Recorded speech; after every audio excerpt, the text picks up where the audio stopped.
After my husband's funeral, I went to my sister's kid's first birthday. She said, "My son is your husband's child, so I get half your $800,000 house." Losing my husband Adam at 34 was soul-crushing. It had only been 3 months since a sudden aneurysm ripped him from my life, leaving an atom-shaped hole in my world.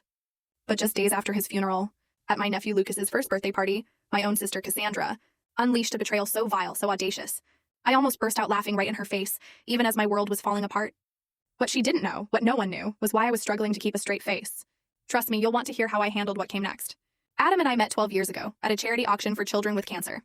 I was volunteering, helping organize the silent auction, when he outbid everyone for a painting I'd been admiring all night. It was a beautiful watercolor of the Boston skyline at sunset, vibrant oranges and purples bleeding into the harbor. After winning, he walked straight over to me, a warm smile crinkling the corners of his blue eyes. "I noticed you looking at this all night," he said, handing it over. "I think it belongs with you." That was Adam. Thoughtful, observant, generous to a fault. I fell hard and I fell fast. Our first date the next evening felt like we'd known each other forever. He was a corporate attorney, brilliant but humble, the kind of man who remembered the names of waitstaff and genuinely cared about their lives. 8 months later, he proposed on the harbor, the actual Boston skyline mirroring the painting that first brought us together. Shortly after our first anniversary, we bought our Victorian home in Beacon Hill.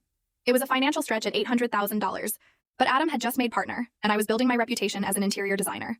The house needed work, but it had good bones, high ceilings, and a small garden where I envisioned future children playing. Those children never came.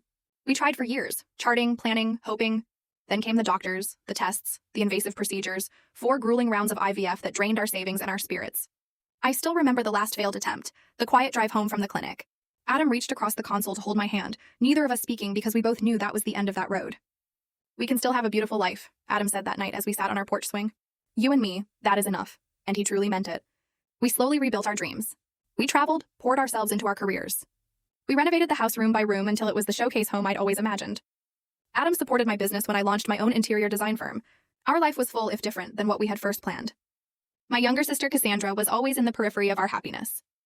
4 years younger than me, 30 at the time, she'd always been the wild child of the family. While I was studying design and building a business, she was bouncing between jobs and relationships. Our parents constantly worried about her. Full story video added in below.